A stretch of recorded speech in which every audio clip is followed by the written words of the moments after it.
What up, everybody? Rocking with the speech guy, Tony Asar and EAAAAAARLPHEUS. You know I'm still with my main man, EAAAAAAARLPHEUS. Ooh. Oh, give him that thrust, baby. Ooh. That's that Shamar Moore thrust. No, Shamar Moore's thrust is more. Yeah. That's off beat, though. Hey, like, where are you jiggling to, Shamar? Where are you jiggling to? That's his white side. Yeah, he didn't put on for light skins when I saw that video of him at the Soul Train Awards. Is he a halfie? Halfie what? Half a black and half a white? I don't know. That's a good question. It's a good question. Or is he just a regular light skin? I want to say he's a regular light skin. Cause he yellow. Yes, but my dad yellow. And okay. So I've seen it firsthand that you could come out yellow. You can. And both your, there's no halfie in there. There's true. some in the lineage though. Like back in the day. I feel like he just avoided sun all his life because he's like, I'm gonna be cute forever. No sun, please. He walks out with umbrellas and he's got gloves, wool. Was that your mom's like go-to? The umbrella? No. What? Maybe I'm the only one, but my mom was not shy about telling me who her go-to dudes were, like celebrity-wise. It was like Rick Fox. Okay. That was my aunt. That was my aunt. Okay, for sure. okay. My mom was Rick Fox for sure. Anytime he came on the television, my mom get in front of the game and start watching. Like, you don't even know who's playing. I know Rick Fox is on the screen. So Rick Fox, Shamar Moore. Okay. Boris Kudrow. He was the man back then. I remember this era. So you know this era. I know why. Yeah. Boris Kudrow. And there's a theme. They all light bright. And my dad light bright. So it kind of... Light-skinned brothers came in. Yeah. And Genuine too. Genuine started and then they was like light brights. Yes. Attack. And then Prince, of course. My mom is like head over heels for Prince. But those are like the four... That's her Mount Rushmore of celebrity hot men. If she could cheat on your dad, that's who she was. It was Rick Fox, Shamar Moore, Boris Kudrow, and Prince. You know what? I feel like my mom's so sexually repressed. I should buy her a dildo for her birthday. That's fucked up to say. But you're looking out for her. But it's the truth. Yes. Okay. So you'll get the rose?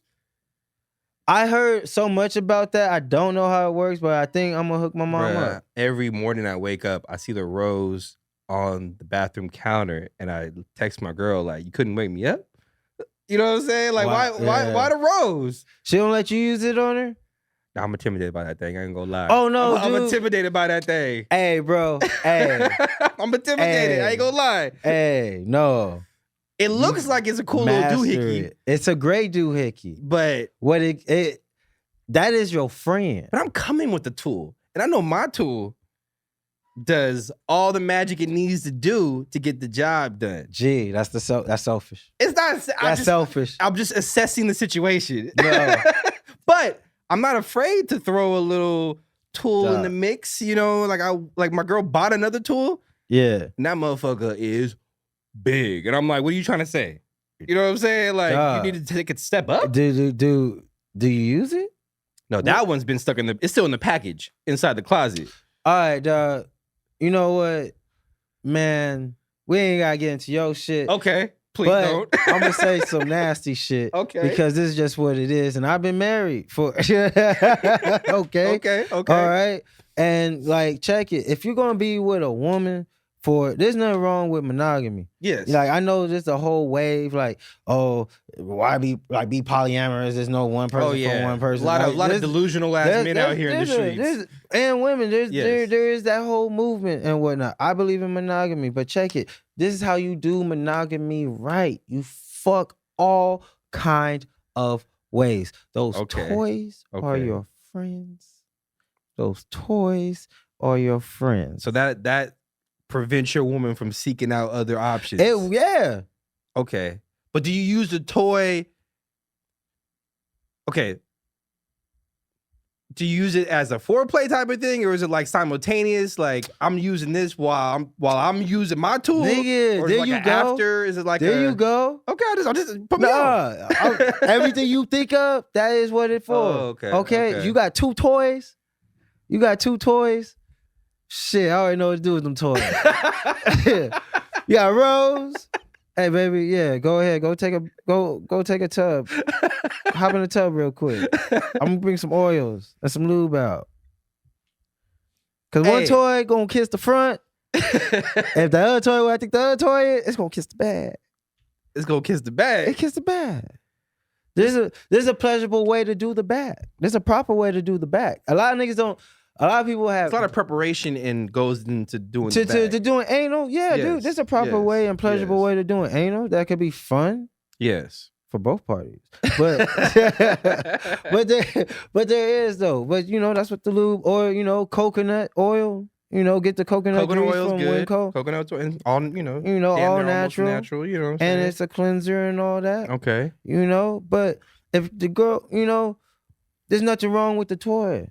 Use that. Don't let her use that on you. I mean, use it on her. I'm the first one, but you could be the second one. But but you let her warm it up with the toy in front of you while you watch. Don't touch. Let her get in her groove. Okay, just watch how she gets into her groove. Okay, let her express herself. Because we don't need a lot to get into our groove. No, that's why sex ain't about us. That's the rule that's the rule that most people need to unlock. It's not about us because we can get ours off fucking the couch cushion. You know what I'm saying? Like, so it's about her and taking care of her. Her. Okay. And like that's why the conversation of sex with your partner is important because you gotta know what she about. Okay. But the conversation, or you just find out on the fly? It's better to have a conversation. Okay. But there's a lot of people, like I've learned in my experience, a lot of people embellish what they like or think they like something. And then when they're in the midst of everything, they realize like, what I really don't like that. And that's fine. Then ask them. Okay. Like I thought you liked this, but then when I put it in your butt, you said, ah! Yeah. Okay. It's a conversation and it's conversation and experimentation. But if you're gonna be monogamous, you gotta fuck in all ways. Describe the last time you got terrible head, and how was that? Ooh, like Derbs, you start. When was the last time you got terrible head, and how? Like what made it terrible? Dry tongue. Dry tongue? Was it a cat? It felt like it. What? Dry tongue. Oh yeah, Derbs is nervous. He's over there trying to act like the board don't work, but he really like white hands. Because we said, of course, teeth is all bad. You know what I'm saying? No, depending how they use it. Whoa, okay, put me on. What you be like when they bite? No, it's not a bite. It's like if they know how to use the ridges of the bottom of their teeth to go along. But you gotta fuck with a girl that has perfect teeth for that. Like no, chick with some ridges, like who be eating a lot of candy and shit. If she knows the angle. It's geometry. What is your geometry? Please give me the last time you had terrible head. We'll describe that experience. I honestly can't even remember. What? You don't remember the bad times you've had head? Yeah, I do. I mean, like probably the worst experience would be like when I was in high school. It was like a chick with braces, and she cut my dick. Oh, now that is fucking terrible. So she cut it with the braces. Did you bleed? It wasn't like gushing blood. It was just like a scratch. Like a little scratch on there. But did you continue to go? Like, did you feel it and then just kept going? I was done. Or you just bumped on top of the head like, my bitch, dick what are you was doing? literally soft afterwards. Oh, shit. Okay. So you ain't a real nigga. All right.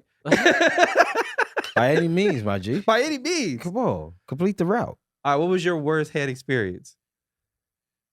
Man. We don't got to say any names. No. I'm not going to say her name, but the worst head experience was messed up because I drove about 40 miles out for it. Oh, shit.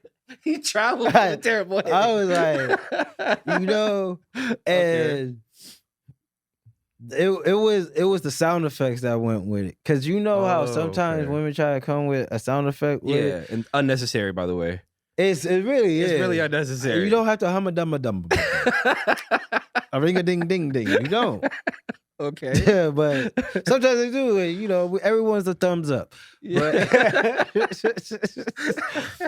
But it was one of those. It was like a. So it wasn't. Shit. She eating. I was like eating pineapple. You know what? This is disgusting. I don't think I want you to touch me anymore. And I got up and called an Uber and got them out. I'm sorry. If she ever watches this, that's why. Yeah. I had a terrible head experience with a girl kept grabbing on my balls, and I was just like, stop. Like it was the first 2-3 times, I was like, ooh, okay, stop. Keep doing it. This is like the 4th time when she like, cause she was trying to caress it, but she has no. Oh, the hard grip. Yeah, but she had like the hard grip, and she was like grabbing on it, like, Yeah. and like after a while, I just next position, bend over. Let's get this over with. Let's get this completely over with. Oh, and that's why you need better sex education. Yeah. I think we all do. Not like in like how we was talking before, Like a in formal high sex school. education? You talking about like parents and older brothers kind of. in junior high. Okay. Get a couple of strippers and prostitutes and pimps. Oh, yeah, you And- talking about first-hand education. Do you want someone who's gonna bullshit the shit or who gonna get to the nitty-gritty? We talk about education. You're right. So And who better to tell you how to please a woman than a stripper and a hooker? They had bad dick. They had good dick. they've had fat dick, small dick, little dick, mediocre And dick. sex is their life, so they can talk about it. I don't think the idea is to teach people how to have good sex, though. Yes. What you The mean? idea is to teach people like how to have safe sex. That's the idea. Well, of No, sex that's part education. 2. That's part of it. All right, that's A. There's an A portion and a B portion. But you can A have portion. You can have good, safe sex. That's I where we should totally be at. agree, but like, you could figure that out on your own. You don't need like a sex education class to do that. Like, I I'm- never got taught in sex ed how to have good sex. Yeah, but I know I horribly finger I blasted figured it out women eventually. in high school, and I'm so So you sorry. figured it out? Eventually, yeah. Okay. I mean, I'm sure the first couple of times were not like. but see, we're talking about But see, at skip that whole exactly. process. We're talking about skipping that that was process. uncomfortable for There's her no and skipping you. that though, because like everybody's got to experience it for themselves. Just because you tell them like this is how it's gonna But- work, doesn't mean they're gonna. What be, you like, mean? How many things? comfortable This, doing it. most of the things in life, if somebody tells you how to do it properly, and you know how to follow directions the right way, you will properly. That part. Hey, this is how you build a train. Yeah, but it's not gonna make it like any less awkward for you and the other person. It's It not could gonna- if you already know. When you have knowledge about things, you have more confidence. So the Yes. Just awkwardness watch a of porno. porno is wrong. 'Cause it Porno depends is on wrong. what porn you're watching. Like, You could watch amateur porn, But- with, like, the but people no that one actually fucks in real dating life and like in have, an porn. actual connection with each other. but it's like unrealistic expectations when you watch porn. I like, totally agree with you. like. So how I would watched a watching that- 45-minute porn. I didn't watch the whole thing, but it was 45 minutes. And I'm just like, the way he's fucking her, there's no way he lasted 45 minutes. You know what I'm saying? Well, I There's mean, no like, way. But he had to ever. take a break. There was- There's cut. there's I joke cut. edit There's shit. joke I can cut. see when somebody cuts the footage. Joke cuts. You know what I'm saying? Like, oh, this is fresh dick. Like, he just nutted. Yeah. He's back to it 10 minutes later. Like, you're not fooling me. Like, that's unrealistic. That's why, like, you watch an amateur porn be kind of unrealistic too, because a lot of them girls try to put on. But I agree with you. Like, there's nothing wrong with like having some older brothers and maybe your dad. If But if your older brothers know wrong and your dad know wrong and no one taught them right, I then you got- gonna learn wrong. I got True. the sex talk from my sister's boyfriend, not even my dad. So that Did is your sister like how she was awkward fucking as her? Fuck. Hold, But hold on, did hold your on. sister like how? Hold Did you on. double check did Hold you on. verify what he was telling you? Yeah. Was the right? And did you compute that everything he's That's telling wild. me he's doing to my sister? well, That's actually- wild. That's wild. The funny thing is, he actually waited until he got married to have sex With your That sister. guy. No, my sister did not marry him. Oh, so she wasn't trying to wait to marriage. Nah, I ain't trying to put your sister out there. I'm just saying. Oh, so they didn't even have sex? no, they did not. Nigga that ain't fucking. You can't listen to no nigga who ain't fucking. That part. That part. Well, you know, I think most men, if not all men, have had a bad head experience. It's just about how you, like you said, communicate. I think everyone's experienced sex bad, and there's been a lot of bad errors, Mm-hmm. mainly because not everyone talks about it in their family's Yes. culture, singular family especially culture. black culture. It's, and secondly, they try to learn from porn. Mm-hmm. Thirdly, women fucking young don't really know what they like, so Mhm. it's a journey for them. It's a journey for us. Yeah. And then there's like condom sex is okay, but there's other safe methods that should go into it when you're Yes. trying to do other things. And it shouldn't be taboo to want to do other things. It's just the lack of knowledge that makes them spooky. Yeah. And I remember having a old football teammate who was really into Lily Ty, right? Which is a porn star that I was into too. Why did her face pop into my Yeah, head? you already know who Lily Ty is. He said, Lily Ty. And she was a beast, you know, for her size. Like, and my homie was just like, I really want that Lily, like, I really want somebody girl like Lily Ty. And it's like, do you understand Lily Ty's whole job is this?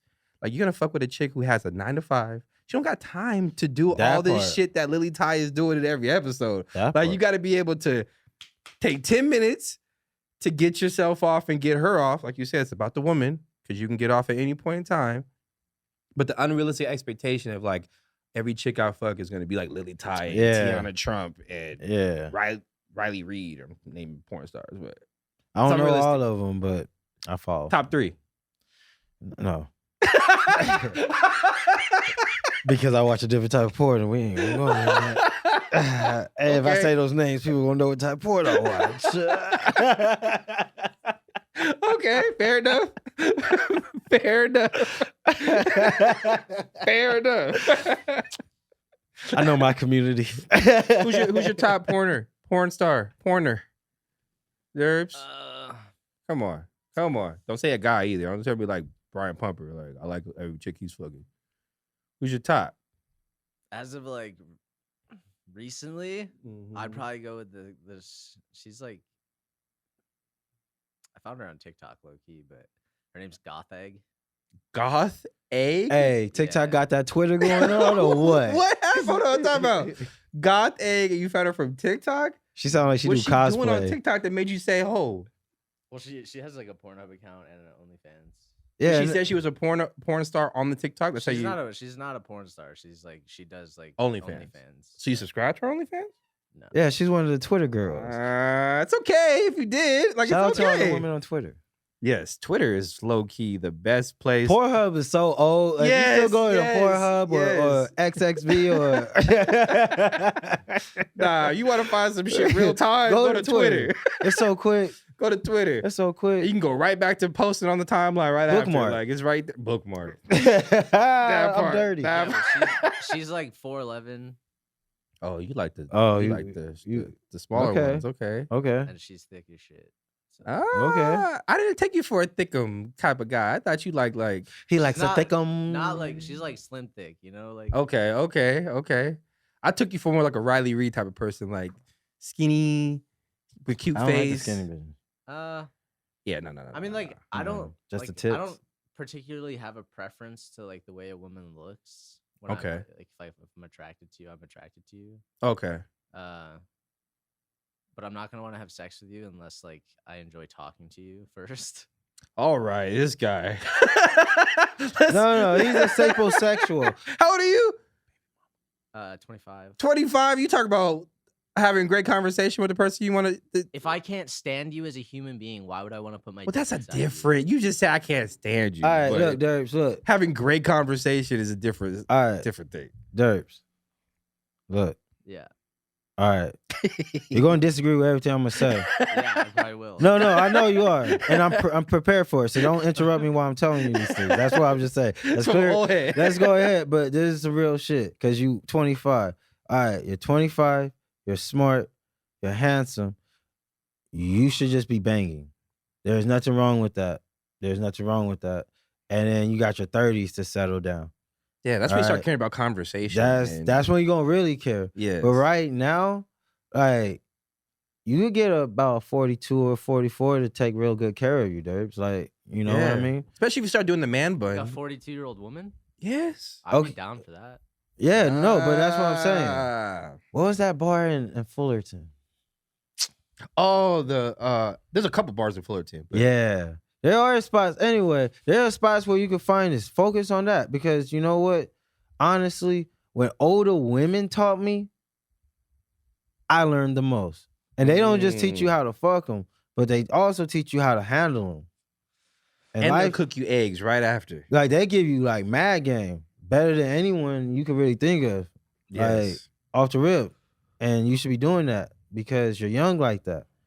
And when you're 30, go get you a 30-year-old. But you're gonna come with so much game, you're gonna be prepared, more so prepared for a 30-year-old. You know what I mean? All right. And I kick that for Free anyone, game, free game. anyone in the 20s. Free game. All right, you can fuck with people in your age category, but check it. Most women in their 20s, they want to fuck with older cats. And they don't know how to fuck. I just don't think you guys realize I don't fuck with anybody. No, I know. No, we realize. We are. That's what we're talking to. Durs, we already established that. That's why I was like, you're going to disagree with all that. We know. We but realize. I'm just saying this on the side point for you and anyone in the 20s, because that's what I feel like in the 20s. Because in the 20s, this is going to sound wrong or whatever, but women tend to fuck niggas that's older, and men tend to fuck women that's older. You know? And because there is a weird culture where we want to acknowledge that or not, that when women hit their 40s, they go snatch a young thing. Yeah, they're trying to get that. They reverse You it. seen Stella's got a groove back? That's your homework this weekend, next weekend. Hey, yeah, you hum. So yes, you Google now. Yes, Stella's got her you groove back. IMDb. Stella's got her groove back. Go watch that one. It sums up everything we're talking about. We're talking about because that is the culture and older culture. And look, like I remember being younger and seeing older cats snatch up females that I was really trying to get at. But it made sense because they already had their shit right. Like, I ain't gonna lie, nigga. I didn't have a situation I could snatch a little 20 thing because I see the niggas in her category. I'm like, they don't know. They don't know how to talk to you. They ain't gonna talk to you right. They ain't gonna treat you right. They ain't gonna even fuck on you right. Like, Yeah. they ain't gonna do nothing to you right. Come here, girl. Let me buy you a pair of Vans. I'm gonna roll up. You know, we gonna hang out and put you on to some things. And that's just, you know, that is a culture that is there. It is prevalent. You should probably fuck with it a little bit. You know, I am advocating that. You could at me if you want. Don't give a fuck.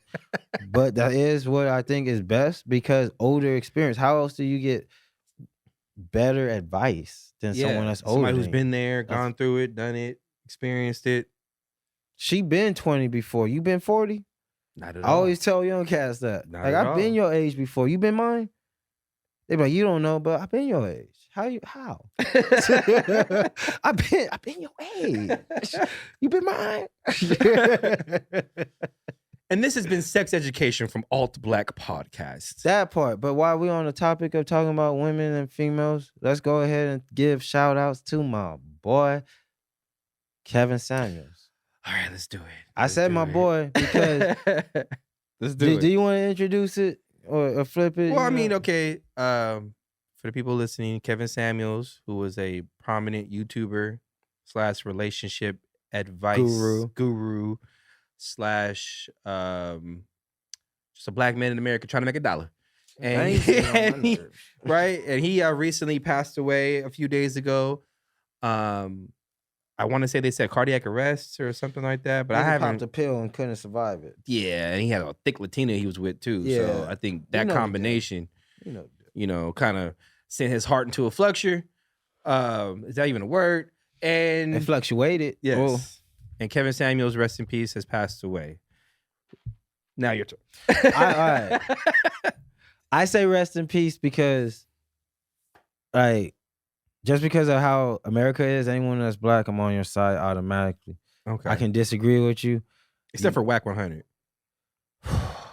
But keep going. I'm sorry. If they came from that boy, I'll be in his corner though, because like I'm not with Whack 100, and I could say that to his face. If I ever got the opportunity, I'd be like, yeah, man, you're an extortionist, and it's wrong what you do to the black community because you should be putting our people on, but you got on the wrong way, and I think you're a piece of shit. Sorry, but you know that's just fact. Yeah. But my thing is, no one's worthless. Okay. No, you know. Okay. So that part of his message, or the unwanted, that's bad to say about a human being in general. You know what I mean? Like I call him worthless. Like no, what was his phrase?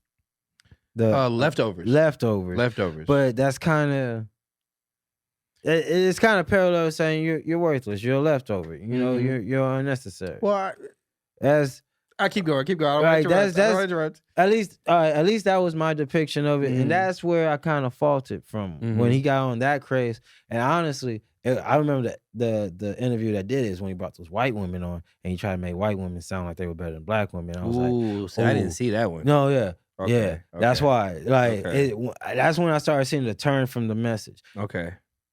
Before all that, though, okay, I ride with what Kevin Samuels was saying because not only was he contradicting women, he was telling niggas what was up. Mm-hmm. Cause a lot of man, I see a lot of men, man, they don't be on their toes, man. Yeah. They don't be on what they supposed to do. Yeah. And he checked cats like that. He was checking the disillusion that's out there that I see from both parties. And that's unfortunately that's the thing that's left out of what people talk about when they talk about Kevin Samuels. Yeah. They leave out the fact that he was holding a lot of men, specifically black men, accountable for how they presented themselves to the world, how they presented themselves to the women they deem they want to be with. Yeah. And he, just like he held the women who, that's just viral shit that went viral. Unfortunately, yeah. He also did the same, had the same venom, same delivery to young black men. And it sucks that that's the part that got lost in a lot of this. Because it sucks, but it was his fault because he tripled down. Yes. He tripled down on that message on, women are leftovers and their disillusion, which he's kind of right. Okay, expound. Yeah, he's kind of right with some of the stuff. Expound. I'll say it though. Expound. Because I can see it though. Okay. Right? Because I'm in my 30s and I see the kind of women he was sort of referencing. And it's kind of like, yo, first of all, in dating world, look, if you're, no woman wants a man that's gonna be a stay-at-home nigga. All right? Facts. Yes. So if she's working these 40, 60 hours, living her best life, right? Being her boss self, right? And she's not really home, what's the nigga supposed to do? Because realistically, if they want the go-getter nigga that's gonna be the provider, the father figure that's gonna keep them safe, feeling strapped, nigga, it takes 64 to 82 hours a week, bro. Ain't no 40 hours gonna cut anything. Yeah, like that's just facts. 40-hour work week. If you're doing 40 hours, nigga, you part-time. Yeah. In my opinion. Especially living in California. Especially living in California, nigga. You better be pushing a 72. Yeah. If you ain't pushing 72 in a week, nigga, I know you ain't got bread. Yeah. It take a 12-hour shift. It take that. So to provide that, you know what I mean? So if they got this man that's providing the lifestyle 72 hours a week, all right, they got the house, they got the car. But what do women always consistently need? Attention. How? You're gone 60 to 72 hours a week now because you a boss. Yeah. Yeah. I'm not taking away from you, queen. Do that. But you gone 60. I'm gone 60. How can we give each other attention? And if we're on some entrepreneur shit, both of us on some entrepreneur shit, that work go home with us. Yeah. I'm working at the house. It's a 24-hour, in the car, at Starbucks, at the job. As was she. Yes, yes. So here's the thing with relationships. There has to be a A, there has to be a B. In any type of relationships. Even you told me like, A mic, B mic. Yeah, 100%. 100%. In nature, and if you look at wildlife, there are like women hate this conversation, but there are roles that need to be played out because you know what? It's a team. I'm not going to step onto the Lakers and I'm LeBron. So what do I gotta do? Play defense? Yeah. Get this rebound. I gotta take a pass. Yeah, I put up 40 if I go to a rec league, but I'm on the Lakers. What I gotta do? Set a pick. Yeah. Take a charge, play my role. Every team, every position has a role, has a designation. Now, what the conversation needs to be is what role do you want? And now here's the reality of it. Women don't want that A mic. Yeah. They don't want that A mic. That's the hardcore truth, ladies. You don't want that A mic. I had a wife that hated the A mic. She was like, nigga, why ain't you pick up the A mic? I pick up the A mic. Yeah, yeah. And now she want the A mic. Yeah. They don't want the A mic. Yeah. You have to create it's crazy, but you have to create the environment to where they feel like they can grab the A mic. But knowing at the same time, you ripping that nigga. You know what I mean? And that's really what it is. And so what I saw with his message was asking them like, all right, you don't cook, you don't clean, but you want this boss nigga. Yeah. You want this boss nigga. Yeah. But the boss nigga is so boss, he kind of don't need you. Mm-hmm. Let's keep it 100. I mean, it's just pure nature. The more money you got, the more your options is. Yeah. And for the unfortunate fact that women outnumber men like 15 to 1, our options are forever as long as our paper stretch. Yeah. Yeah. That was the game. That was the game of Kevin Samuel I was fucking with, because I'm like, yeah, let's talk this pimp shit. Yeah. Because now you want to fuck with a nigga who paper long. Mommy, his paper long. You got to bring goods and services. And like he said, your body can't be it. Because if a nigga got money, he got his house, he could cook his own food, he got his own whip, he got options. But your body is part of it, unfortunately, in the society we live in. I was just saying, you say unfortunately. I feel like in relationships, both of your bodies are part of it. It's like, you know, in geometry, proof, given. It's that first box. Yeah, sex, because sex is a natural state both people gotta participate in. That's why when you see relationships when they ain't fucking, someone cheating. Because that body gotta feel that. You know, bodies gotta feel pleasure like we gotta feel air, bro.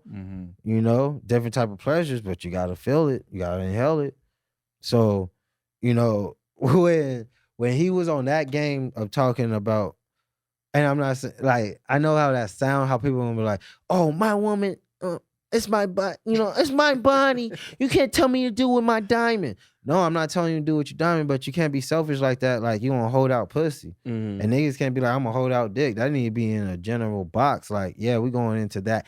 And, because dick and pussy shouldn't even be part of negotiation. That should be like the car. We should be talking about rims and beat in this motherfucking relationship. Not the motherfucking transmission. I hope a transmission come with this motherfucker. How I got a car. How we gonna go, baby? How we gonna go? Ain't no transmission. Hope y'all catching these metaphors. Yeah, I know.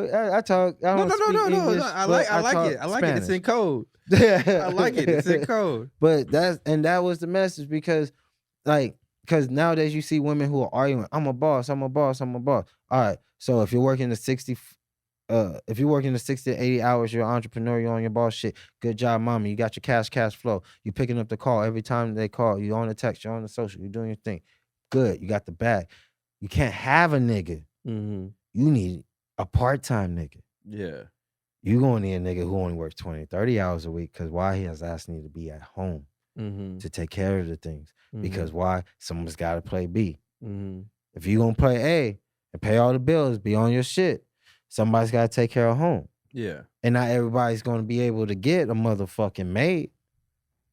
Not everyone, you know what I mean? Like, come on, let's be for real. And that was the part of it that was real. Yeah, nigga, you go. Nigga, real he saw shit, Durf nigga. blow his hair. What you got to say, Durf? It's real. Don't you think that's kind of a dated point of view? It's not dated, my G. What's the dated point of view? Like, people my age, like, retarded. At least women my age, like, they want to have careers, they want to like do all of these things, and they also want to have families. But bro, and it is 100% possible. No, it's not, my G. Yes, it is. No, it's not, my G. I've seen countless women throughout my life. Check it though. Check it. I'm breaking it down. And people in relationships. I'm breaking it down though. If a single mother going that hard, she not home that much. Okay. I mean, she has. That's why single mothers need daycare and babysitters, because they not home. If you going 12 hours a day, my G. If you're going 12 hours a day, you're wasting your life. No, but that's what it takes. Okay, I feel that. That's a solid view, but we talking about niggas trying to get it though. Yeah. I'm not dissing your ambition. You could literally make the same amount of money with the same amount of effort in 5 hours a day if you actually put your mind to it. Okay. Rather than working 12 hours. You're talking in a theoretical lifestyle, nigga. I'm gonna be a hundo when niggas gotta have 2-3 jobs to survive out here, to pay rent, to pay child support, to pay gas, to eat the food while everything going up. Yeah, if you put your mind to it, yeah, you can hustle. There's so many hustles. There's a billion ways, but we gonna keep it a hundo. Motherfuckers got jobs. Okay, motherfuckers punch in. You know, motherfuckers gotta be. You're talking about like lower middle class, like people that work I'm minimum wage. that's jobs. that's the class, my G. Yeah, because to me, with the Kevin Samuels was only talking about like high. No, he was talking. He men. was talking to men and women who wanted high value men and didn't realize that you don't qualify for high value men or women, and high possibility that you're not going to get a high quality man or woman because 0.001% of the population what they classify as high value men, which is somebody who makes over $500,000 a year, somebody who's able to provide a lush and plush lifestyle. That's very few and far in between of the men you're gonna find. Niggas really make 60,000, 40,000, 50,000. That's the average person. That's the average man. You're niggas not out here 50,000 a year. Yeah, you got to work 45 to 50 hours a week to make that 50,000 a year. To order to make that, and there's a lot of, from what I'm seeing, you're talking about your generation of women.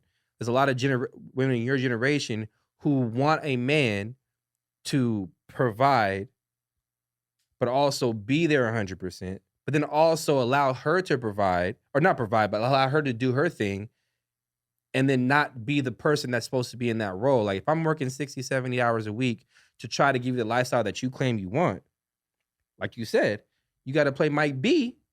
You got to be the B Mike in order for this to work. Because it's a team. That's not too many Jay-Z's and Beyonce's where there's 2 A Mikes going at it. And you notice how Beyonce plays B? Let's talk the real deal. Talk the real deal. You notice how Beyonce put away her career and let that nigga hold? Not only that, she put out Lemonade, talked about getting cheated on, and stayed with Jay. Not saying that it's right or wrong, but in her view, in her point, it makes sense. You're a high value man. This is what's gonna happen. You're possibly you're attracting the entire women population, like because most women, until they get older, most women who are in their between 18 and like 26, they aspire to be with a man who's well off. But the older you get, the more you realize how unrealistic that is.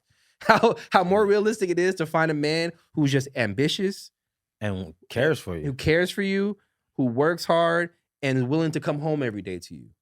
That's what, and that's why I say where I'm at now in my age, I'm starting to see how how women say, I don't gotta settle, but I'm seeing like, oh, you kind of do. Yeah.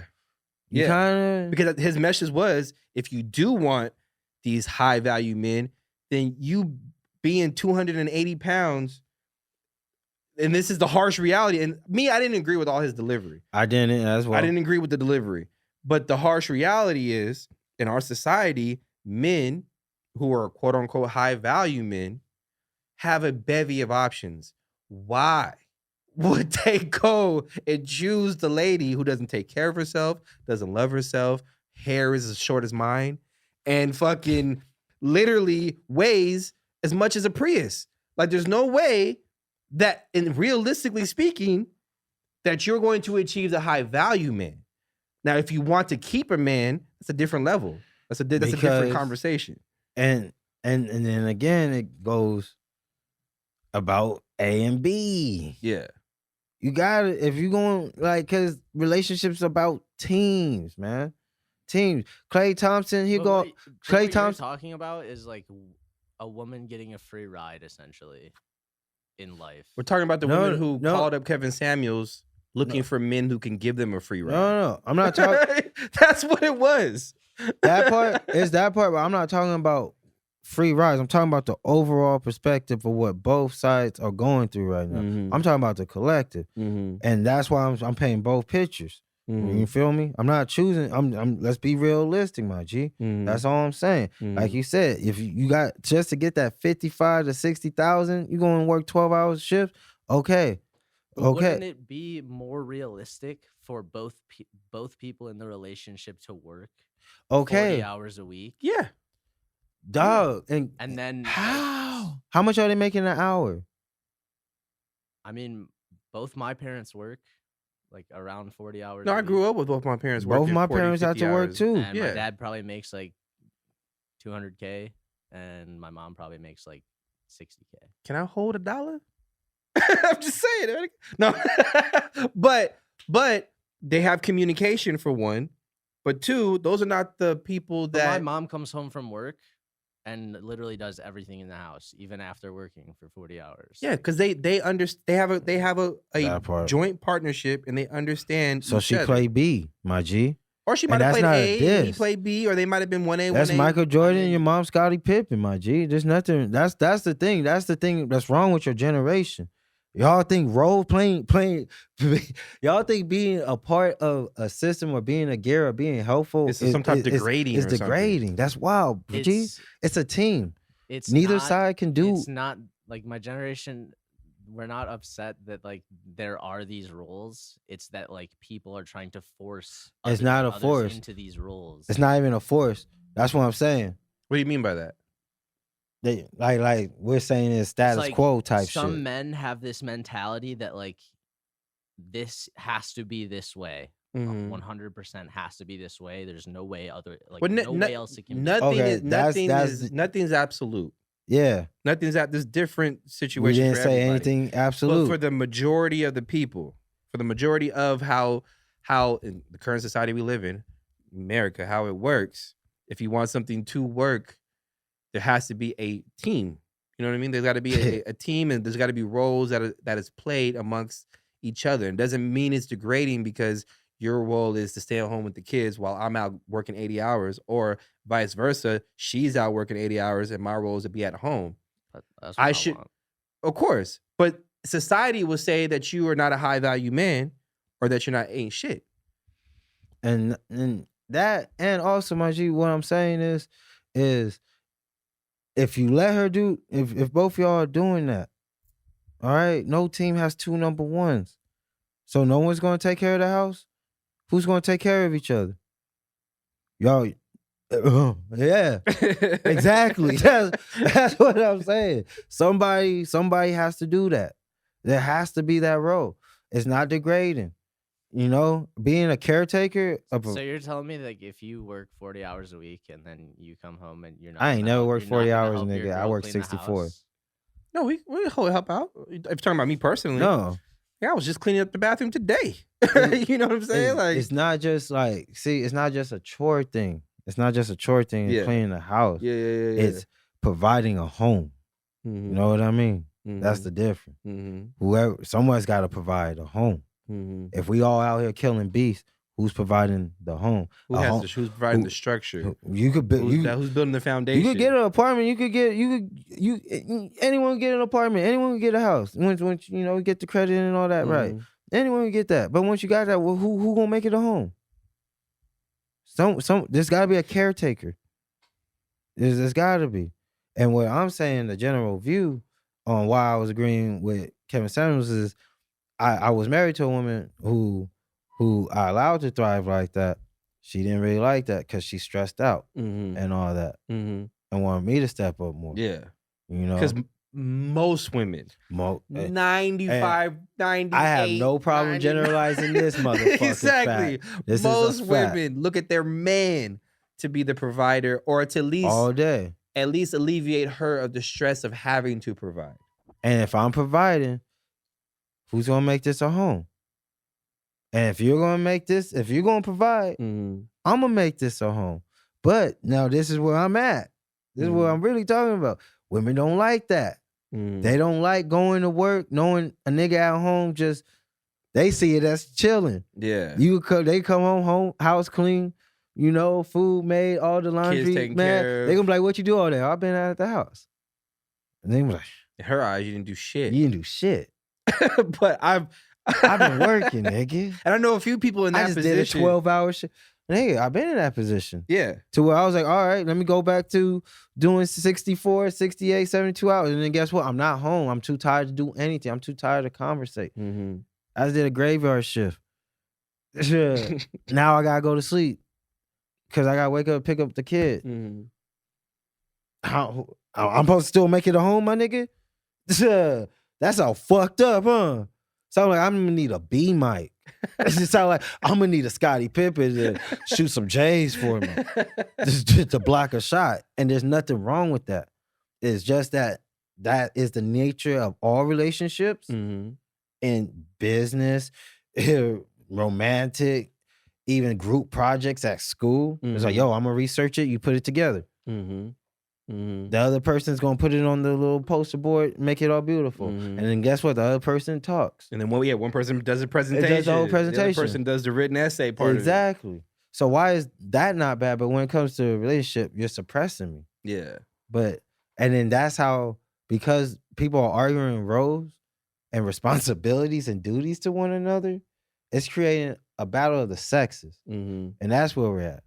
So that's a good segue to leading into the other part of this Kevin Samuels stuff. The hate that he received after he passed. That's true. The hate that he received after he passed. What is your scope on that? Because Vivica Fox put out a video talking about I saw that. He ain't shit. Saw that. There's a lot of women that were tweeting and posting. I saw some funny shit. There's a lot of people. Comedian side of me loved some of the shit because it was hilarious and creative. I saw some creative shit too. I was like, this is funny. But what is your feelings on the hate that he received after passing? Immediately after passing. All right. First, off rip, I put out a video, but I put out a video because once again, I'm against anyone being called leftovers. Okay, that's what was my video about. Leftovers are fire. Like leftovers can be fire, like, but mac cheese leftovers. And the devaluing. Hey man, one man's trash is another man's treasure. Always.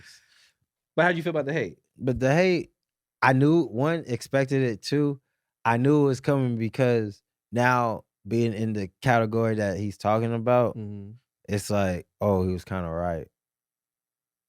So you think the hate was from a lot of people who personalized the stuff he was saying? Because no, they didn't personalize. He was speaking on him. Yeah, he was speaking to him. He was speaking to him. Yeah. And he was telling him. Hit dogs holler.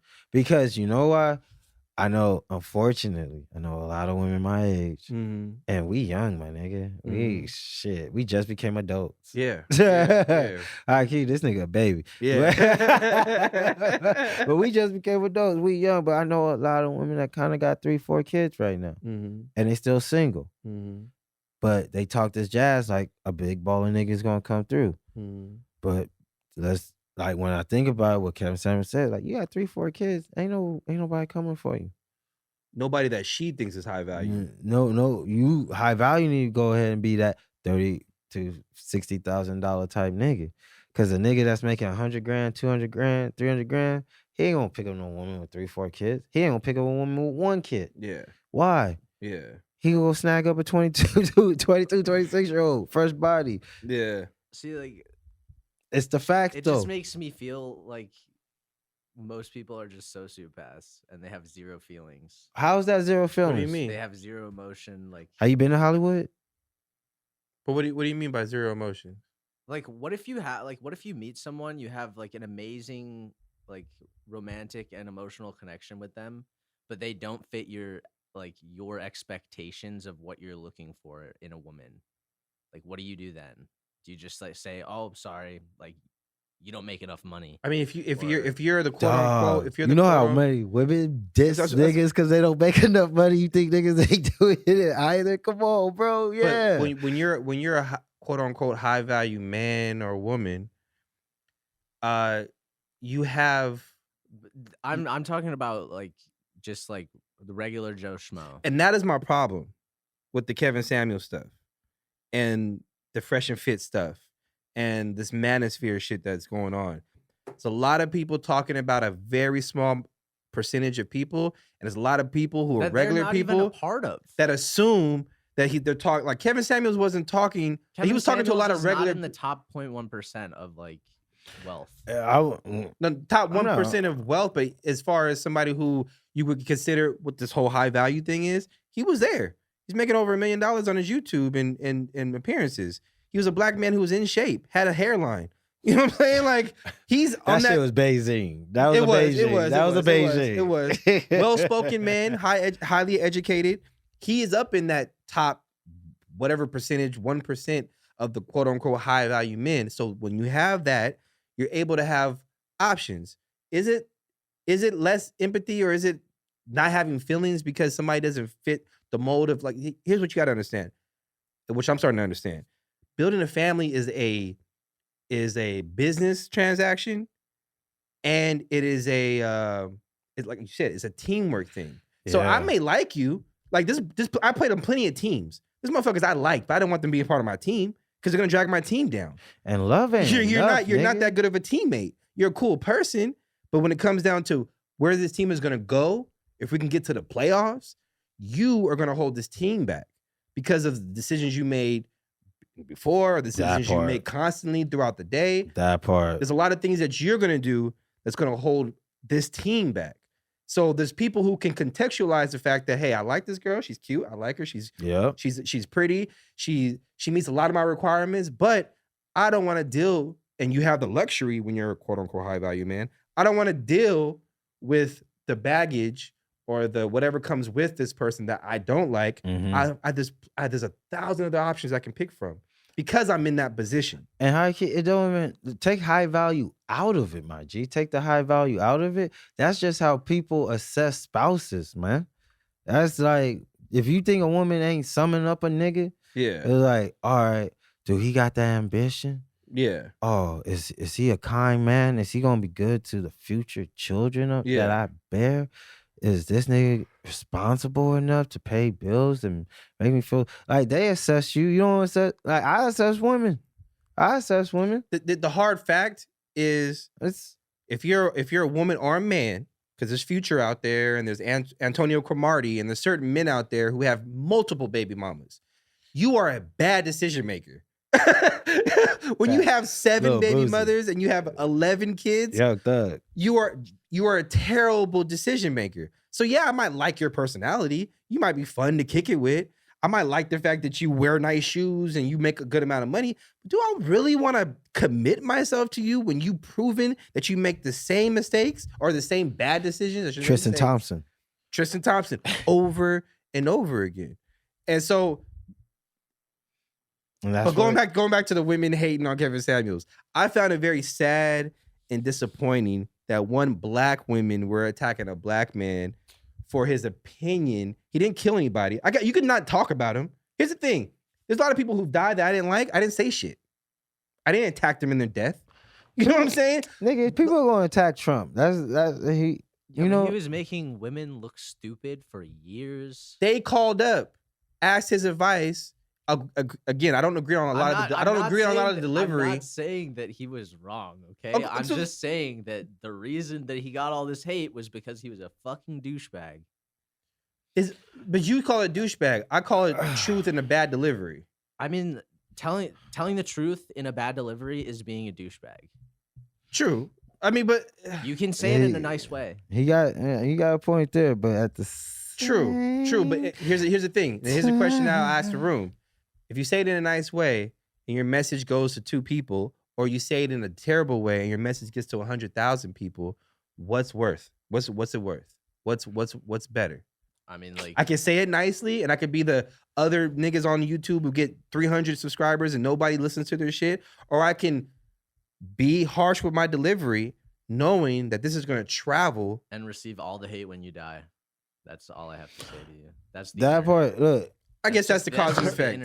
That's the cause and effect, I guess. I just found it disappointing because the dude did a lot of good for people. They hung on to the few bad things or the few examples they had of how terrible he was in his delivery and how he talked to people. I mean, but he spent a whole career talking to black men, educating them and uplifting them. That's when I was on his side. Yes. That's my thing was a historical thing that's happened countless times throughout history, like with way larger people. People remember the bad things because they have a larger impact. That part. And that's why, like, in regards to what you're saying, I feel the black women that were cheering that because I understand because of the perception he was making it out. I disagree with the perception and how the message started looking like he tripled down on it and quadrupled down. Yeah, quadrupled down. I had to walk away and so I feel him on that. And I wouldn't rob him of that. And I understand that, so I don't fault him for that. Because when Trump dies, people that felt affected by Trump's presidency, they're gonna cheer him on. I get the notion of that. It's just that for me, it's hard to fully disagree with the man, Mm-hmm. but it was really hard at points from up until the end to agree with him. Mm-hmm. And you know, like one of those guys like, oh man, I really want to, oh man, But you couldn't agree because you keep felt saying that you bad felt, shit. You felt like what he was saying was riling up a base of people. Yeah, and Not that he was saying something that was wrong. and our people. And he was hurting people. He was our people. Yeah. But our people. It was ours. Our people. If you apply it to all women and showcase, I didn't see that women, clip of him talking to white women and kind of making them, putting them on the It was pedestal. during I didn't see it was during the pandemic, because that's when I caught on to him. It was during the pandemic. Yeah, he was doing Yeah. like I don't remember prior, but that's when I caught on, and the interviews were good, and he wasn't making women look stupid. He was just asking them questions. Yeah. And then they made themselves look stupid because they couldn't answer their own questions, and he made them challenge their own reality. Or they didn't like the feedback that they were getting. That part. And the feedback was just him repeating back what they were saying. It was like, how? Yeah. Like, how you expect a man with a six-pack and making $500,000 when you are a woman whose edges are burnt? Right. And you're not trying to take care of yourself. Or you don't. My thing is, you don't think you have to contribute. Like, women don't. Like, I dated a young chick, right? And like, my thing was like, yo, what do you contribute? And she always kept taking it as a diss, but it's like, if I'm picking you up and I'm taking you out, I'm paying for everything. I'm bringing the weed, I'm paying for the food, I'm paying for the drinks. What do you contribute? Yeah. And then she didn't feel like she had to contribute. That's because women think sex is a currency. But no, but see, which it is. It's not. No, it's not. That's the given. It shouldn't be, but it is. No. It should be. It's the buffet. It should be already on the table. That's the thing. No. That's gonna get you canceled. No, and you know what, dude? I don't give a fuck. Kendrick said, "Fuck cancel culture." So you know what? Fuck cancel culture. Fuck cancel culture, man. No, it's just you know what? Because like I was telling you earlier, dude, I can't keep bottling myself. It's fucking like my energy, my thoughts, my opinions to protect everybody. And then what you do, you know what you do when you bottle yourself? You let people say stupid shit. People be like, 2 times 2 is 5. And you be like, what? Nigga, that don't make no sense. Like, are you challenging me on my belief and how I feel? Because this is how I am. And this is what is me. And I am me. And 2 times 2 is 5. And I'm just looking at everybody like, yeah, we're gonna ride with this stuff and shit. And everybody like, yeah, because you know what? I think 2 times 2 is 6. And I'm like, oh shit. I'm surrounded by a bunch of fucking idiots. That's how I feel in society a lot right about now. So no, I don't care about getting canceled. Some shit need to be said because shit ain't being said, people are thinking wrong as fuck. Just the whole part of women don't think they gotta play A to B mode. And your generation, just hearing you talk right now, I'm gonna play this back and I'm like, damn, I feel sorry for these niggas.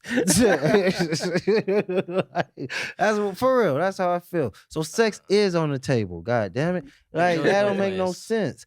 I don't understand how that goes both ways. It does go both ways. Sex should be on the table for both. Like I'm gonna eat your pussy and you gonna suck some dick. Oh, you feel sorry for us? Yeah. Oh yeah, dude, but it's okay. I've been your age. You ain't been mine, so you don't know what you talking about. Like that's why. Like. What are you talking about? I've been your age. You been mine? What do you feel sorry about? I lived this age. What do you feel sorry about? I've been married. You been married? I haven't been divorced. Because you ain't lived yet, baby. That part. Wait till I get my second one in. I love this shit. What do you feel sorry about? Your thought process. Your guys' thought process. What you guys think is just exactly. It's just so old. No, nigga, it ain't old. How? I'm only 8 years older than you. I just, cause you could be right. You know what I'm saying? Like, in high school. You could be right. All I know is I remember talking to my dad when I was 24 and him saying the similar shit to me. And me saying the similar shit that you're saying. Exactly. I was like, I already said what you said. What are you talking about? Racism doesn't exist. Trayvon Martin, that wasn't a racist thing. No, 100%. You actually said that to your dad? 100, not that I said that. This is before facts was coming out. This shit was fresh. Yeah. It was fresh happening. I don't know if you remember when that shit was fresh happening. But I had a full-blown argument with my dad about how you're still stuck in your own mentality. The world is changing. I remember not thinking racism existed. The world is either. changing. I've had the exact opposite argument with my parents.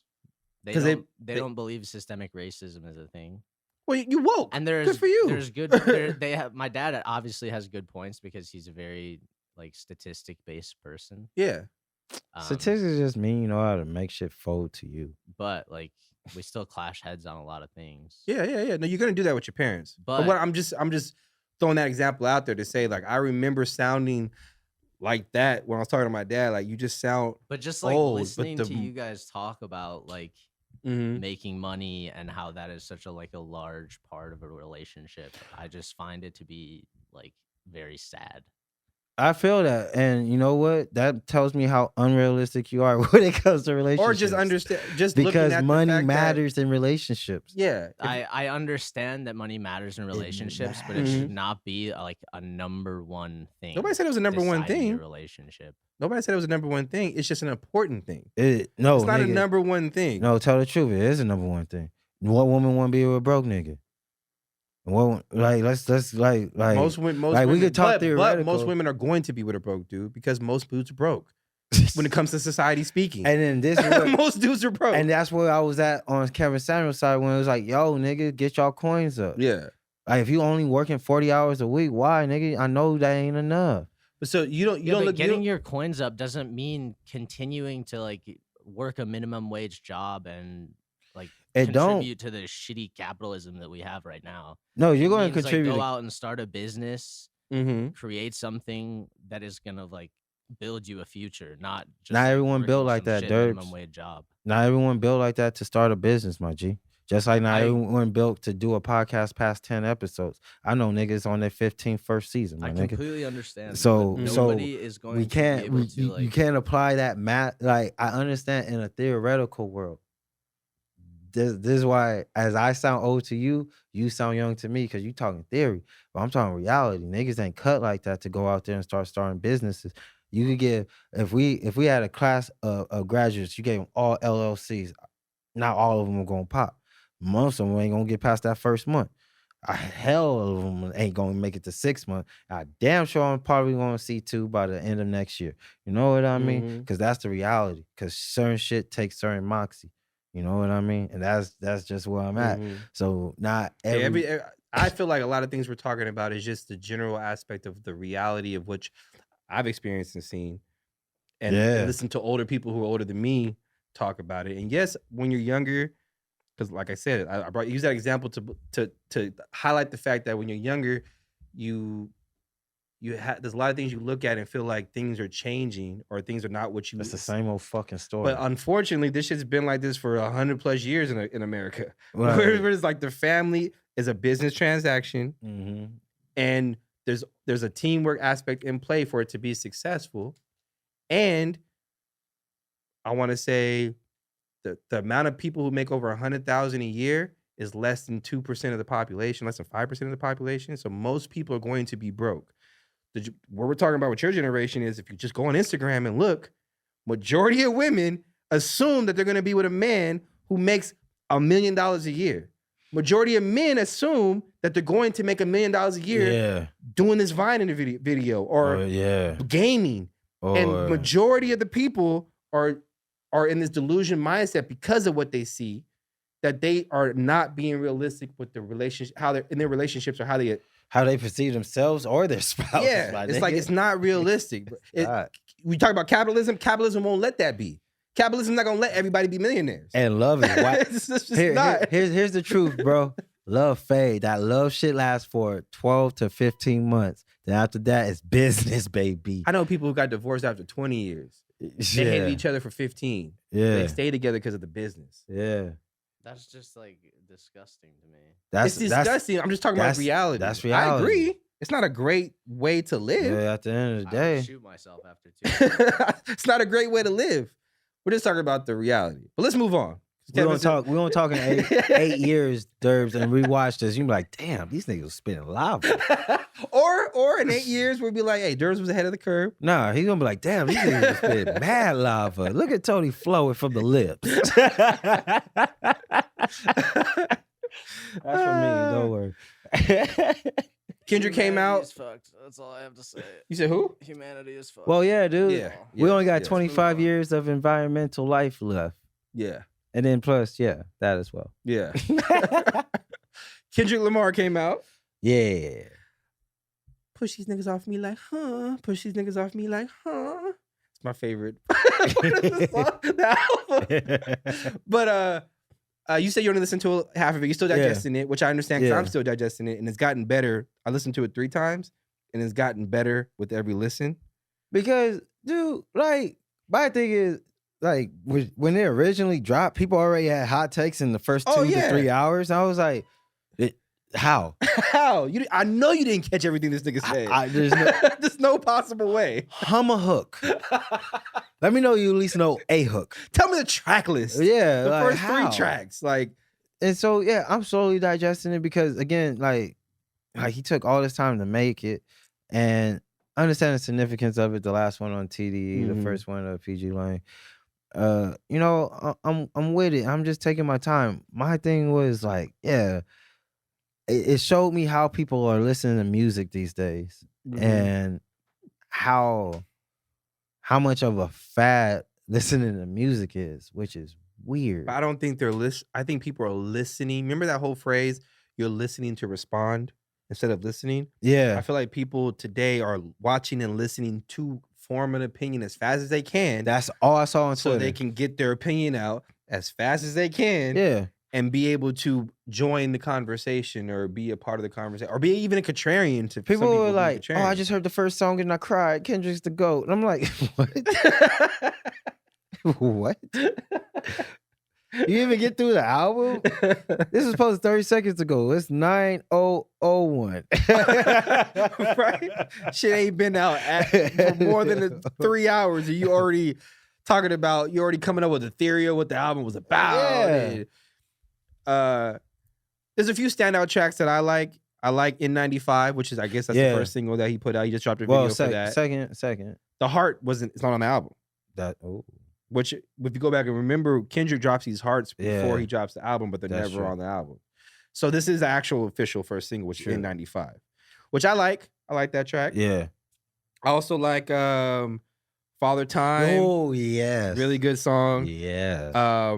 We Cry Together is very toxic. I don't know if you listened to We Cry Together. I don't know if you got that far through the album. No. But We Cry Together is a very toxic track, but a lot of people relate to. I think that's a lot of relationships that people go through now. It's just there's not a lot of understanding. It's very quick to be combative and cut each other down.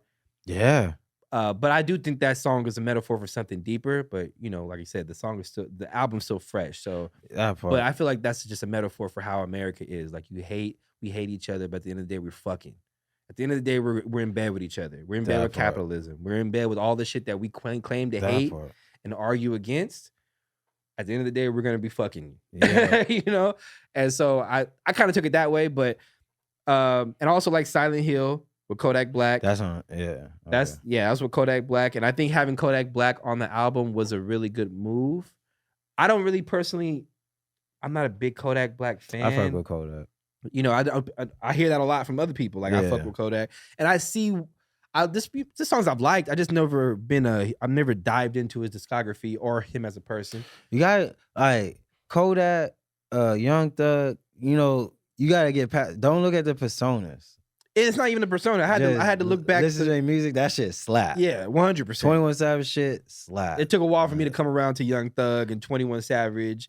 And I fuck with both of them. I don't agree with the baby, but it shit go. The baby go. Like, you know? But I think getting Kodak was very strategic because I think he knows that who his message needs to go to, which is the people who champion Kodak. That younger generation is like, not Kodak's nice. Don't get me wrong, but he was like, let me put Kodak on here because the people who are fans of Kodak, this generation who put Kodak up here in top 5, Yeah. they're gonna go to this album, and I'm hoping they get the message that I'm putting out That there part.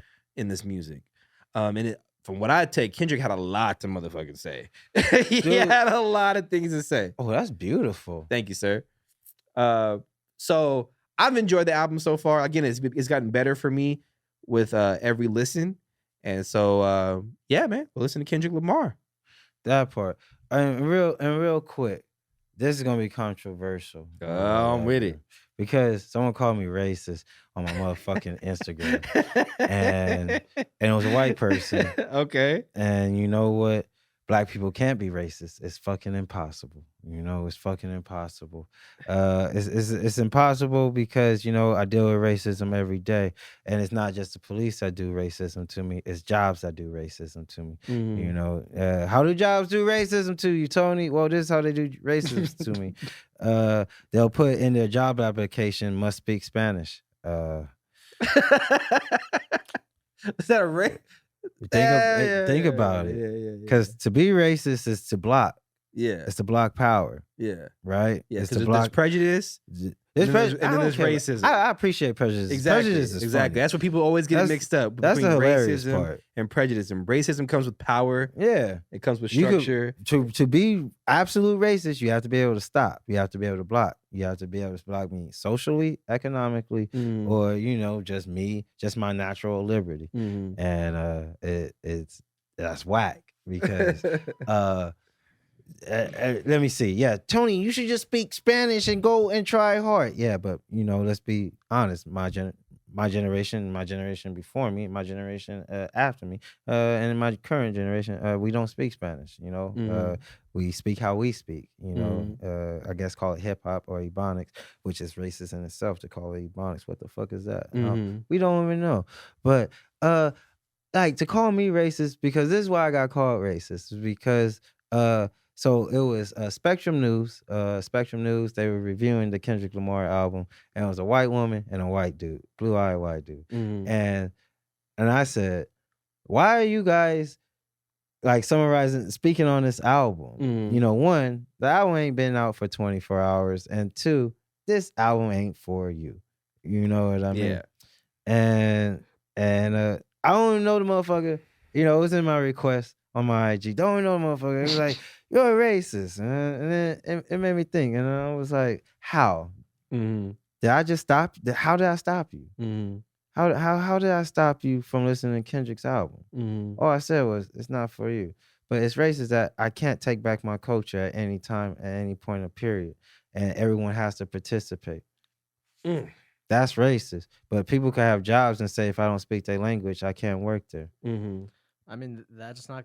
I wouldn't consider that racist. No, it's not. But it's foolish to what people believe is racist and to what's actually racist and to what I actually experienced. That's where I'm drawing the line in. And I saw a lot of that in the last couple of years. People were like, this is racism. This is racist. No, real racism is in the everyday life. It's not just the police. It's not just calling me a nigger. No, it's what I got to face every single day when trying to just earn my minimum wage. And not minimum wage like minimum wage, because I always get paid more than people. But We went over that. I always do. People be mad they actually saw my paychecks compared to theirs and be like, we do the same job. Like, yeah, but I'm better at speaking. I speak up for myself. But just that is whack. Mhm. It's whack that black people get called lazy. I work a lot of warehouses shit. So I've been in a lot of shit, and the stigma that we're lazy. Mhm. How we apply to the most jobs, Mhm. but still have the highest unemployment. Mhm. So how we applying to the most? How we putting in the most applications and still have the highest unemployment? Yeah. You're not hiring, motherfuckers. And I don't even gotta. This is the part that makes me mad, that they're not hiring, motherfucker. Because if you actually look around at your job and be like, hey, how come when I look on TV I see 100 black people, but when I look around this office, Mark. There's Mark. like look at where you work at. Yeah. And ask them. Yeah. And this gonna sound racist. I don't give a fuck. Why is there 30 Garcias? I can't find one black. I mean, let that question breathe. Why is it multiple of everything else, but there's the one black person? And then and they'll tell you, because they just not applying. They don't apply, but that's not true because I send niggas to apply the shit. Like I always try to get people jobs, especially my own, because I get how it is. You know what I mean? You already know, bro. I already know. I go hard. I'm already know. So that shit ain't true. Yeah. But you know what it is? I can see why they hire us less, because we don't take bullshit. And unfortunately, when you're the only black person at jobs, a lot of people won't be able to say some bullshit to you or pretend they could. When there's too many black people around, they can't be the black person in the office no more. Yeah, that part. And I want to say that shit. That's that, because I don't know. It was like that was racist. And then I had a neighbor. He was like, "Oh, I didn't like this Jamaican spot because they're racist." And I was like, "Why are they racist?" They was like, they said I was a racist. I was like, "Why did they just call you a racist?" They was like, "Because I told them that blue lives matter and that police are good." So I was like, "So you went into a black establishment and started some shit?" Yeah.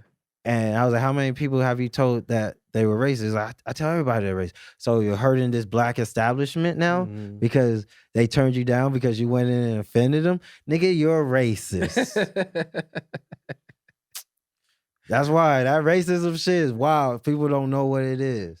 They be hating on niggas. But don't you think it's unfair to like just assume that he's racist? He could just be really stupid. And see, there's a lot of people who are racist. You could be racist. Racism is ignorance, my G. I completely agree. So, but here's the thing. Let's go back to what I said in the beginning. What is racism? To prevent, to block. He's telling people that they're racist because he went in them and he's stopping people from going to a black establishment because they called him racist because he went inside to start shit with them. And then now using your privilege and your power to block people from going into that establishment because you don't like the way you were treated, because you went in there to attack them. Shit. You went there to attack them. That's racism. And that's Karenism. Karen is the stem of racism. Look at the root. Yeah. And again, you're arguing the theory. I don't argue theory. I argue what it is. And talk about what it is and say shit for what it is. That's my example with 2 times 2 is 5, because too many people are saying 2 times 2 is 5 and it ain't never been that. I ain't never seen that. So you know what? I'm talking shit now because somebody got told these niggas they wrong. You wrong, nigga. You wrong. I'm sorry. I'm sorry. I'm sorry. That's not how I want. Put that on a shirt. Well, I'm sorry. Put that on a shirt. All right, real quick. Couple other quick hitters real quick. Quick hitter, baby. Brendan Schaub. Brendan Schaub, MMA fighter turned open micer. That's pretty much where he's been at, even though he's a comic. He's done theater. Okay. He's got it. I don't mean to shit on him. I don't mean to shit on him. Okay, so comedian / Mr. MMA, Gringo, ex-MMA fighter, Gringo Poppy, aka Brendan Schaub. If you don't know him, he's a podcaster. He has a podcast, King and the Sting in the Wing, with Theo Vaughn and Chris D'Elia. Then he also has a podcast with Brian Callen called The Fighter and the Kid. And he just dropped a comedy special called The Gringo Poppy. He pissed off so many people in that community. He really did. He dropped a comedy special called Gringo Poppy. Definitely don't check it out. But recently, Brendan Schaub's been all over the news, or the YouTube news. Yeah.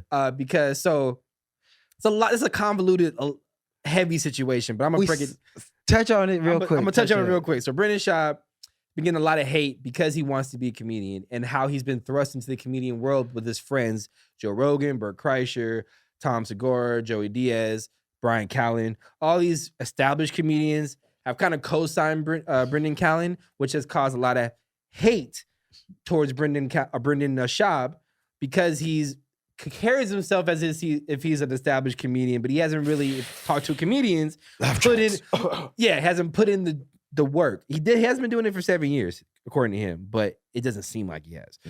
But anyways, so he's been getting a lot of hate.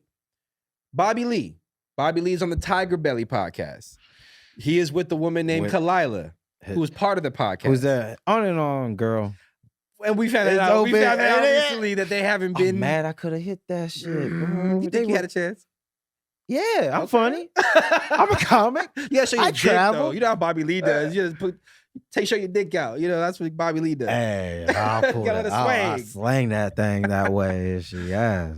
So Anyway. TigerBelly podcast, Bobby Lee, Kalila. Kalila also has a podcast herself called Trash Tuesdays. Yeah. It's with two other comedians, because Kalila's not a comedian, but it's with two other comedians, or women who call themselves comedians, No. and something, and the other lady. I don't know the names. I've never watched your podcast. I've Me only neither. seen clips because of this stuff. Yeah. So Kalila went on the podcast. This is back in January.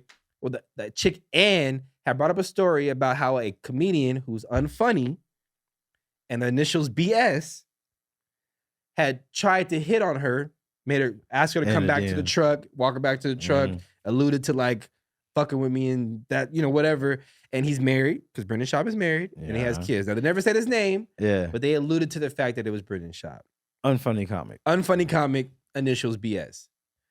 So Brendan Schaub felt a type of way about it. Now, this is all happened. This is what I'm telling you now. It happened behind the scenes that we found out later.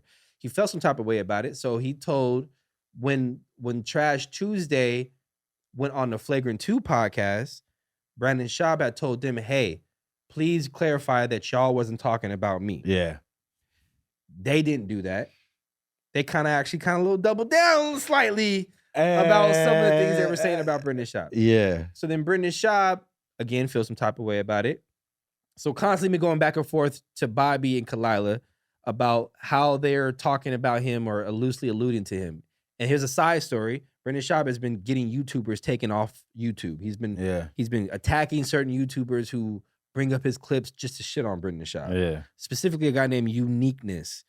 Weird talking guy, but Brendan Schaub is suing him because of what he's been saying on the podcast or on the YouTube about Brendan Schaub. So Brendan Schaub's pretty much been in his feelings about how people are attacking him, hating on him, his comedy, this, that, and the third.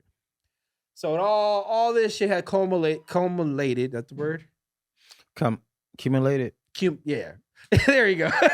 I was like, accumulated. Hold on. Come on. Keep on. So Bobby Lee and Kalila went on the H3H3 podcast. Yeah. With Ethan Strauss, right? Yeah. And his wife, who I cannot remember her name. They went on the podcast and he asked him just a question like, what's up with the Brendan Schaub stuff that's going on? Like, I'm seeing on YouTube. Yeah. Bobby Lee obviously didn't want to talk about it, you could tell. But Kalila definitely wanted to talk about it.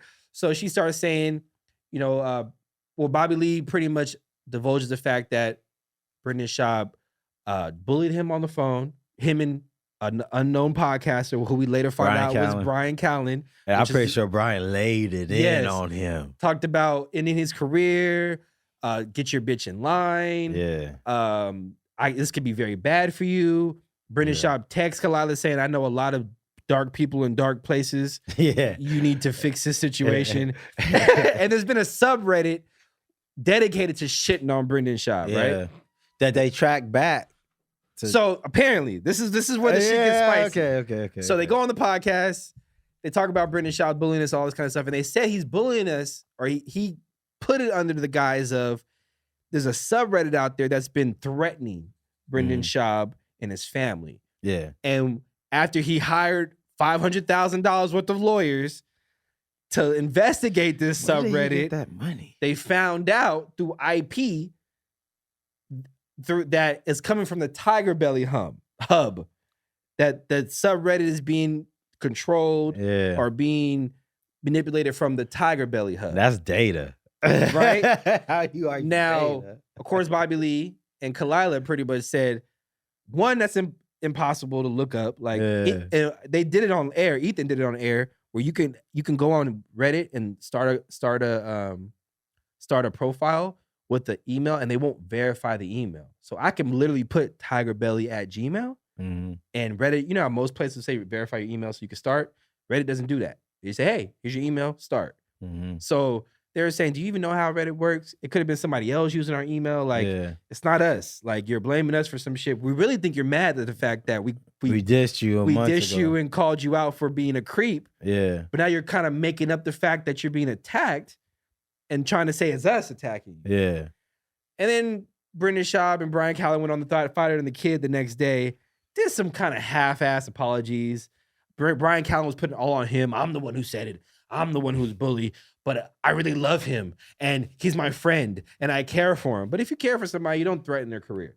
Yeah. So it spiraled into this whole big podcast beef. Yeah. That now, where it stands now, Brian Callen and Brendan Schaub are pretty much in an apologetic state to TigerBelly. Yeah. Bobby Lee and Kalila are accusing them of just bullying them for no reason. Mm-hmm.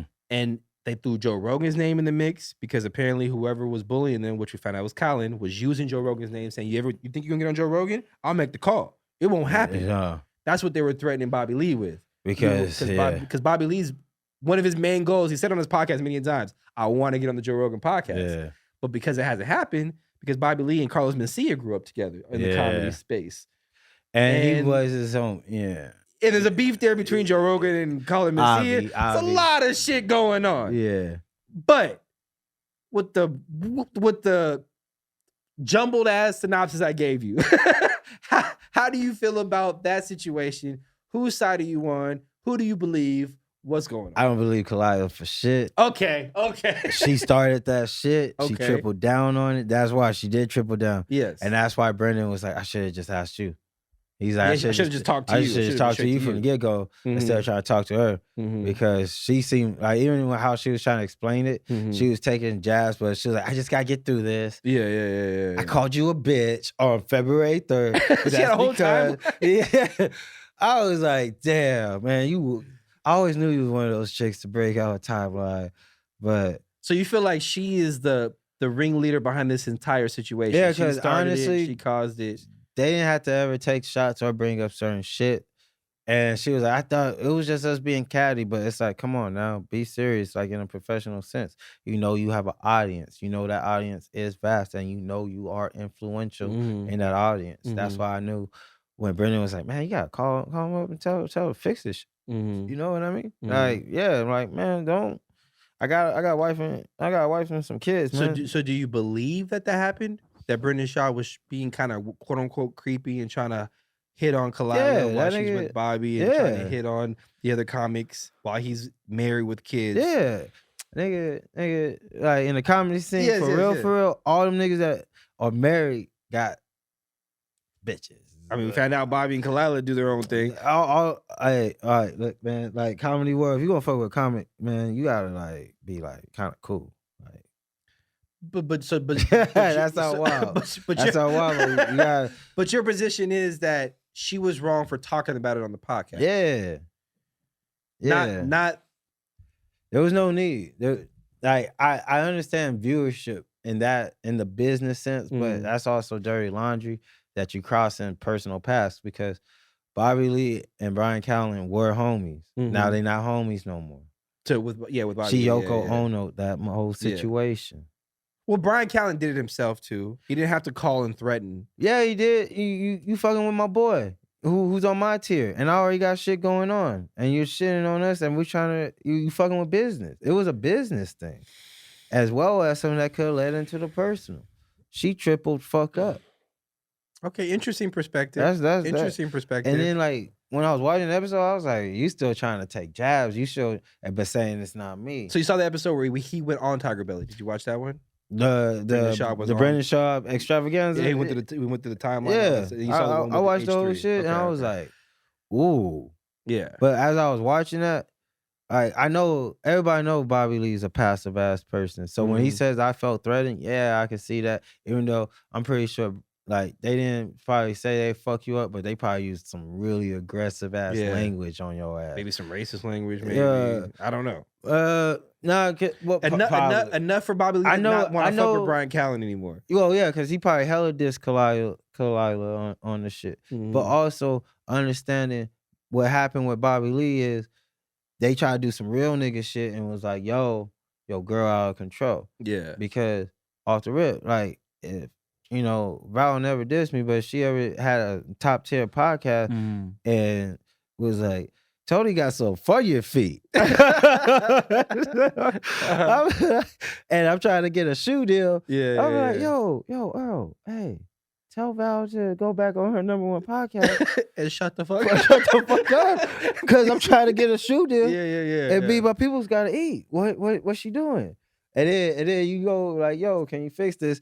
You be like, and then she go, not only do we have for your feet, his breath smell like shit. Like, whoa, hey, Earl, hey, man, I got a Listerine commercial. Hey, like, I got a family to feed. Like, why is she doing this to me? Like, so let me ask you the second layer to this. Do you believe that TigerBelly is throwing the hate through the Reddit, that they're attacking Brendan Schaub, or do you think Brendan Schaub used that as an excuse to further try to silence Kalila?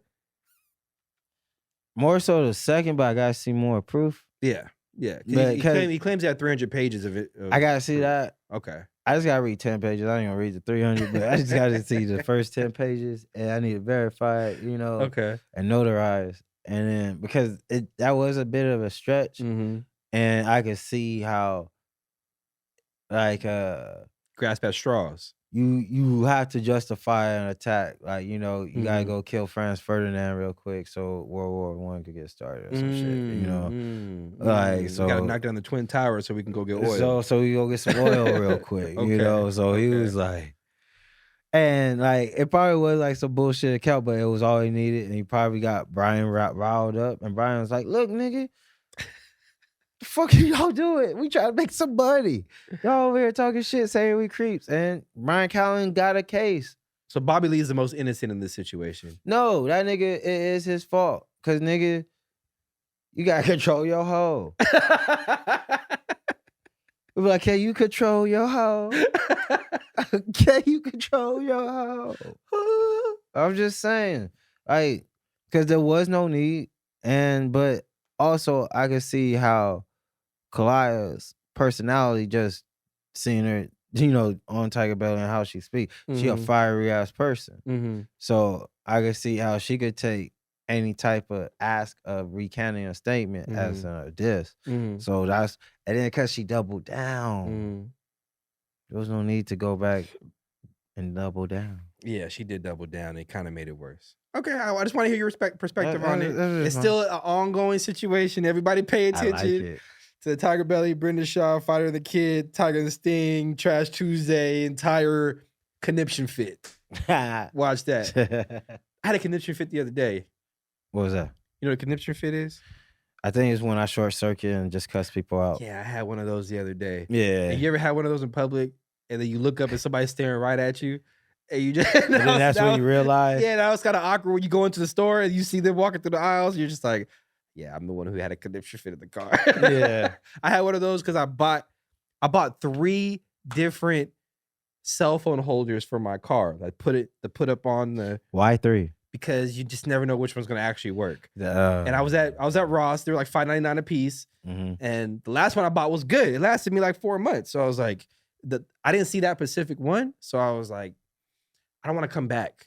So let me just buy 3, see which one works, and then the other 2 I'll just hold on for like backups or whatever. Right? None of them worked, and when I got to the 3rd one, and I took it out the box, I'm in my car, mind you, by myself, thinking I'm by myself. I'm in my car. I just got the Ross. I'm trying to get this shit I'm trying to make it pop onto my phone or put my phone on there. I put my phone on there and it I guess it weighed too much. Dragged the thing down, which knocked off my stereo because I had one of those cheap stereos, knocked the stereo down, and then it broke, like literally right there. And that was the 3rd one I went through that didn't work. So I had a little conniption fit in my car. Like I tried to snap that shit. I tried to snap that shit with my knee. I threw that bitch out. I stood up. I was like, fuck. And I look over and there's like a a lady with her 2 kids just looking at me. I'm like cussing and shit. I'm like, I'm sorry. I'm sorry. I just had a little conniption fit right here. I apologize. What conniption fit I had one time? This shit told me something was wrong with me. But one time I got so mad I just drove my car into someone else's car. Yeah, that's a huge connection. One time, yeah. Hold on. I was just watching a Twitter video of somebody doing that to somebody else because it was a domestic dispute. Yeah. You took No, the it car. wasn't even domestic. I know it wasn't. I didn't throw that out there. I'm just saying. So you took your car Mm-hmm. and ran into somebody else's car. Yeah, I saw someone I didn't like, and to this day, I don't know what that was that made me do that. But I just remember I was like, "That's that motherfucker right there!" Boom, boom. And I got in the car, and I was like, "What happened?" You ran into me. Because he was parked on the side of the street. Why you run into me, bro? I jetted across the lanes and yeah. He dipped? But nah, I paid for it. Oh, okay. Yeah, no, so I at least paid for it. see, that's honorable right there. Yeah, I fucked this least, shit up yeah. and then I was like, sorry, I paid for it. Yeah, exactly. Respectable. Yeah. Some shit, yeah. Yeah. Conniption fits. That was condition, yeah. All right, my last question. Because Anyway. we can get into the whole Rico thing. Hey, Young Thug, YSL. I hope y'all get through it. Here's what I gotta say about Rico. Stop talking about that shit in your music and you probably won't get hit. Also, if you're making that much money and you still doing that with your boys, nigga, why? You could have LeBron James sent his niggas to school. You had these niggas still trapping. You was responsible for 75% of the crime and what was it? Fulton County? I started reading and kind of just like stopped reading because it just was sad. It was sad to see that type of situation happening yet again with somebody who got out the hood, making a good amount of money, able to uplift his people. You can. But from what I saw, there's a lot of this RICO charge was stuff that happened back in 2014, 15. I guess when he was trying to get on, they were, he was in the streets. His name is Young Thug. Like, it just happens to be, that's the consequence. Of telling on yourself. Yeah. And that's the part. Yes, you're right. At the end of the day, you could have rapped about sunshines and rainbows. And you decided to rap about, I killed that nigga and I called my lawyer to get me off. And back in June 7th, 2015, I caught another body. It's like, yo, maybe you should just shut the fuck up about that kind of stuff. Real quick, one time. But, Agreed. But it slapped though. It slaps though. It motivates me to run my car into somebody. All right, so but this was my last. It wasn't the YSL stuff. This was my last question for you in the room. Derbs went to go take a shit, but he'll be back. Are there more doors in the world, or are there more wheels? I'll let you think about that for a second. Derbs. There's more. Are there more doors in the world, or are there more wheels? Wheels. Explanation. I saw this thing Amazon posted. Is like one of their factories has like 1 million something wheels. Okay. So that right there was enough to be like, there's more wheels than doors. Yeah, I'm like, imagine how many different factories are in the world.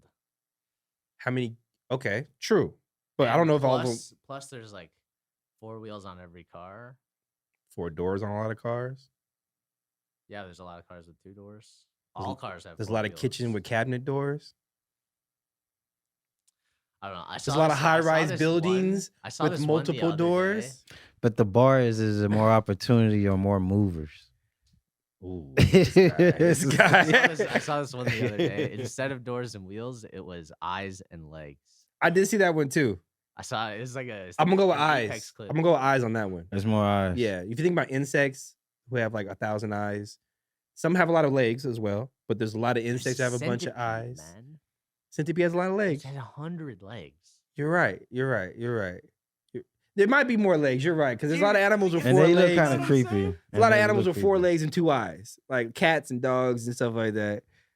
You may be right with the legs. There are more watchers. But you're saying more wheels. So for you, more wheels or doors in the world? There's more doors.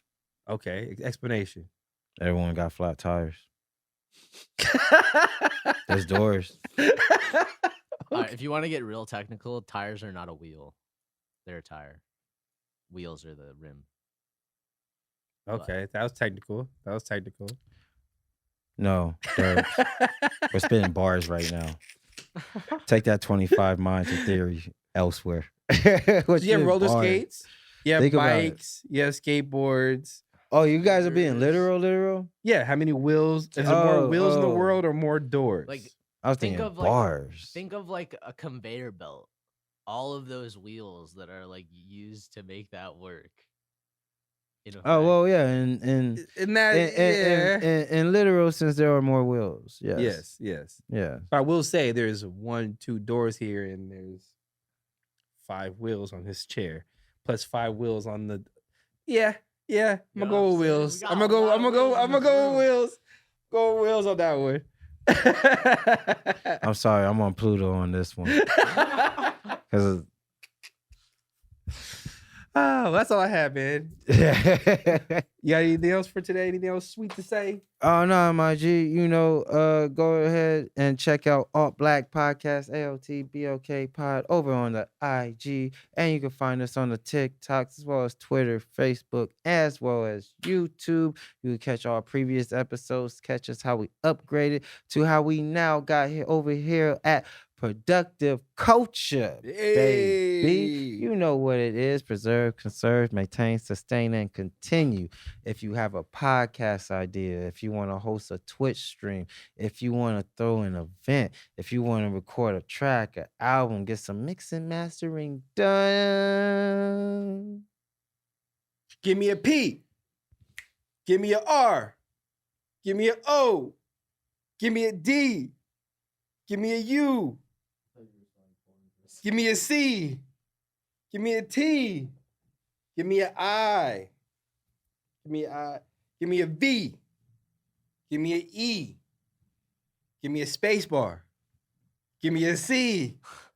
Give me a U. Give me a L. Give me a T. Give me a U. Give me a R. Give me an E. What's that spell? Productive Culture, baby, and that's where you could get it at. Go ahead and holler them over at Productive Culture. Stay productive, and be sure to catch me over Tony Asar, ASAR. I got a whole lot of grips, strips, tips, and dips for the chicks and trips and tricks and I don't know. And fingertips. Let's go. Over at Tony Asar, ASAR, baby. And Earl, tell the people where they can find you at. And I also got fingertips and pushy lips. No, I don't have pushy lips, but okay, that didn't work well. Follow me on EarlPheus on social media, EARLPHEUS on all social media platforms. And also, just keep rocking with us, man. We are we are working shit out. I hope you guys like what we're doing. Man, don't ask for the fucking approval. Just keep streaming, like the shit. He said it. I didn't. Stream it, like the shit. And if you don't like it, fuck you, move on, right? That's the energy we gotta have. That was aggressive. Just a little bit. That was aggressive. But yeah, man. We like you. we like you. We need you. We need you. We kind of need you. Please. As always, stay tuned, stay glued. Smoke a Dutch Dorito. Look. Boomy.